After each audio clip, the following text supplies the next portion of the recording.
Assalamualaikum warahmatullahi wabarakatuh.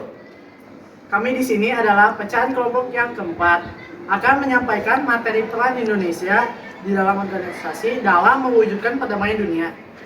Di sini saya Azkia akan menyampaikan materi tentang organisasi ASEAN.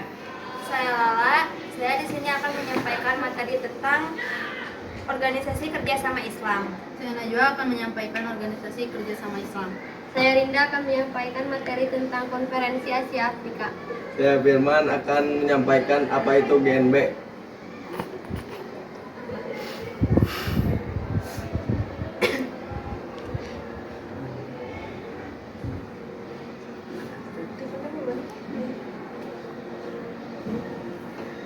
Peran strategi OKI yang berorientasi pada kerjasama dan perdamaian ini dapat dilihat dari dalam tubuh OKI sendiri, yang mana OKI beserta negara-negara anggota mengupayakan berbagai cara untuk dapat menciptakan perdamaian dilakukan dengan beberapa hal.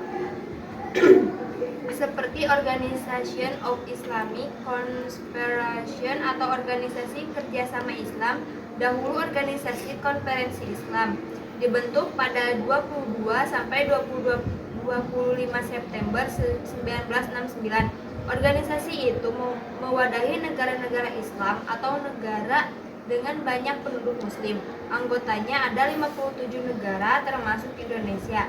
Sebagai negara dengan jumlah penduduk muslim terbanyak di dunia, Indonesia punya peranan penting dalam OKI. Apa saja peran Indonesia dalam OKI? 1. Mengakui kemerdekaan Bangladesh dari Pakistan.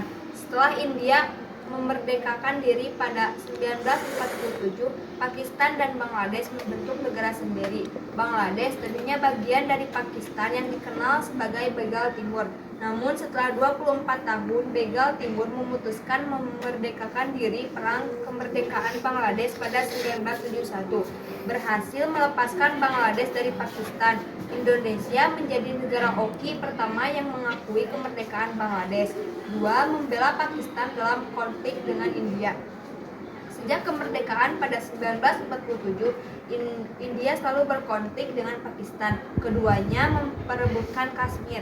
Konflik bersenjata antara keduanya meletus pada 1965. Indonesia saat itu sebenarnya menjalin hubungan baik dengan India maupun Pakistan. Namun Soekarno memilih membantu Pakistan dengan alasan Pakistan adalah sesama negara dengan penduduk mayoritas muslim.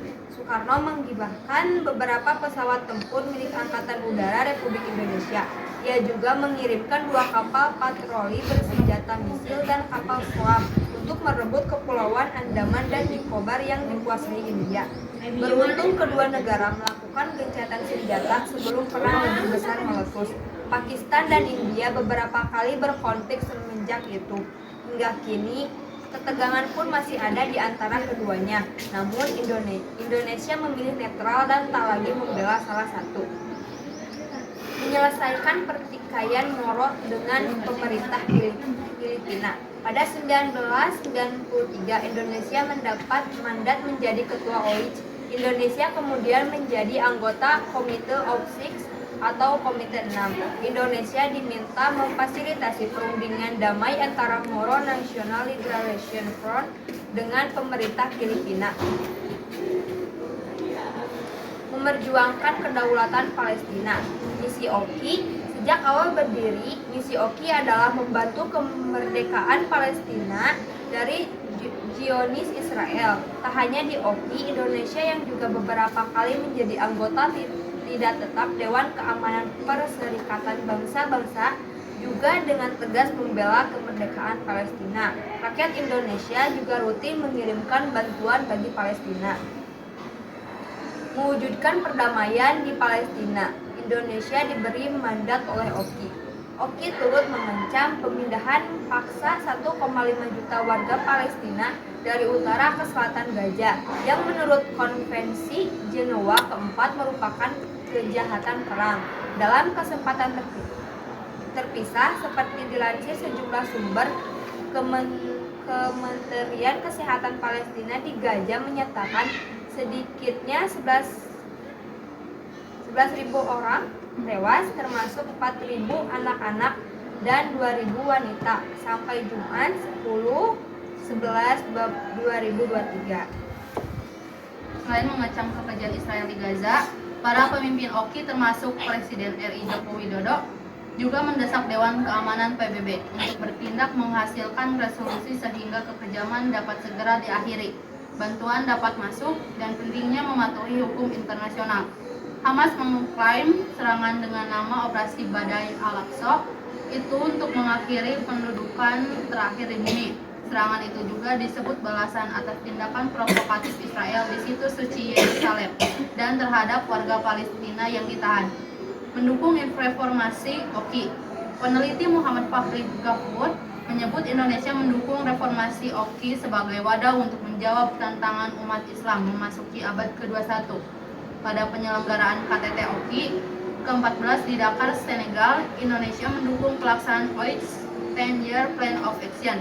Dengan diadopsinya piagam ini, Indonesia memiliki ruang untuk lebih berperan dalam memastikan implementasi reformasi OKI tersebut. Indonesia menjadi contoh bagaimana demokrasi bisa berjalan di negara dengan penduduk mayoritas muslim. Kesimpulan, OKI mempunyai komitmen yang kuat dalam pengembangan diplomasi Islam. Hal ini didasari oleh adanya berbagai upaya dan usaha OKI dalam mengedepankan diplomasi Islam. Paling tidak dua peran penting yang dilakukan oleh OKI, yaitu peran OKI yang berorientasi kerjasama dan perdamaian dan peran diplomasi yang berorientasi pencegahan. Peran yang orientasikan pada kerjasama dan perdamaian yang dilakukan OKI yaitu OKI telah melakukan pertemuan atau konferensi tingkat tinggi internal OKI dalam merespon suatu permasalahan atau konflik yang melibatkan negara-negara anggota OKI.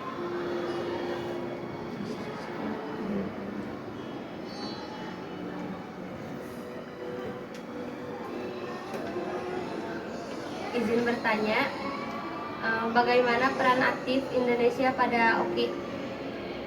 Peran Indonesia yang pertama memfasilitasi upaya penyelesaian konflik antara pemerintah Filipina GRP dengan Moro National Liberation Front dengan mengacu kepada Final Peace Agreement atau perjanjian damai. Konferensi Asia Afrika.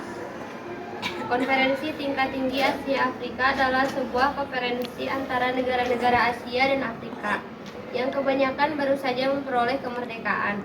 KA diselenggarakan oleh Indonesia, Myanmar, Sri Lanka, India, dan Pakistan dan dikoordinasi oleh Menteri Luar Negeri Indonesia Sunaryo. 19 sampai 23 April 2015, Konferensi Tingkat Tinggi Asia atau KAA FAJA pertama kali diadakan di Bandung pada tanggal 18 April sampai 24 April 1955 di Gedung Merdeka, Bandung, Indonesia. Konferensi ini sendiri lahir dari gagasan dari beberapa Perdana Menteri negara-negara Asia, yaitu Perdana Menteri Indonesia Ali Sastro Ani Jojo, 2 Perdana Menteri Pakistan Muhammad Ali Bogra, 3 Perdana Menteri India Jawaharlal Nehru, 4 Perdana Menteri Sri Lanka Sirjon Kotelawala, 5 Perdana Menteri Burma UNU. Tujuan mereka memandang penting menjalin hubungan di antara negara-negara Asia dan Afrika yang kebanyakan sama baru mendapatkan kemerdekaannya, diantaranya dengan mempromosikan kerjasama ekonomi dan kebudayaan. Tujuan utama kerjasama ini adalah untuk menjadi kekuatan penimbangan yang dapat meredakan ketegangan di antara dua blok kekuatan di dunia, yaitu blok barat yang dipelopori Amerika dan blok timur yang dipelopori Uni Soviet yang paling bertentangan secara ideologi dan kepentingan serta untuk melawan praktik kolonialisme. Contohnya kekuasaan kolonial Prancis di Aljazair dan Afrika Utara. Pertemuan bersejarah ini kemudian menghasilkan beberapa poin penting yang tertuang dalam apa yang dikenal sebagai Desa Sila Bandung. Pada prinsipnya, Desa Sila Bandung adalah pernyataan mengenai dukungan bagi kedamaian dan kerjasama dunia yang sebagian isinya juga memasukkan prinsip-prinsip yang terkandung dalam Piagam Persekutuan Bangsa Selain menghasilkan Dasar Bandung, KA juga menjadi cikal Bandung terbentuknya gerakan non-blok dibentuk pada tahun 1961 yang mempersatukan negara di dunia dalam sebuah organisasi yang bertujuan menjamin kemerdekaan dan kedaulatan negara-negara tersebut. Gerakan non-blok dikuasai oleh Presiden Soekarno bersama-sama dengan Menteri Jawaharlal Nehru India, Presiden Joseph Broz Tito Yugoslavia, Gamal Abdul Nasir Mesir. Gerakan non-blok ini menjadi salah satu gerakan yang berperan penting dalam mengembangi kekuatan dunia. Izin bertanya, apa peranan Indonesia dalam konferensi Asia Afrika? Salah satu peran Indonesia dalam KHA adalah menyampaikan pidato pembukaan KHA.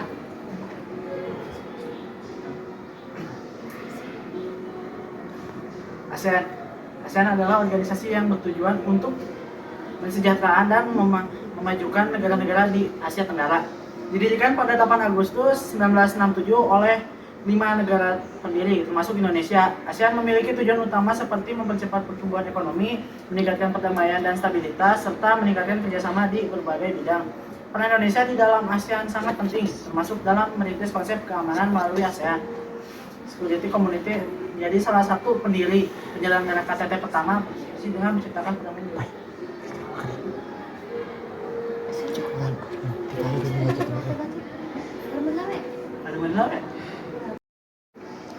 Peran Indonesia dalam ASEAN yaitu inisiatif dalam pembentukan ASEAN Security Community ASC.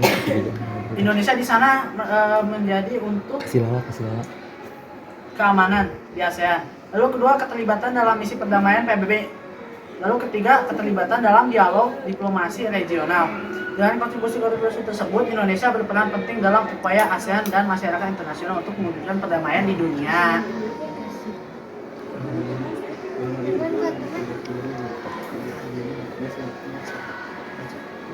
Apa itu GNB? Gerakan non-blok atau GNB atau non-aligned Sok lanjut deh. Apa itu GNB? Gerakan non-blok atau GNB atau non-aligned movement atau NAM dalam kurung adalah sebuah gerakan yang dipelopori oleh negara-negara dunia ketiga yang memiliki anggota lebih dari 100 negara serta berusaha untuk menjalankan kebijakan luar negerinya dengan cara tidak memihak maupun tidak menganggap negaranya memiliki aliansi dengan blok barat maupun blok timur. Sekian dari kelompok kami. Mohon maaf bila ada kesalahan apapun itu. Wassalamualaikum warahmatullahi wabarakatuh.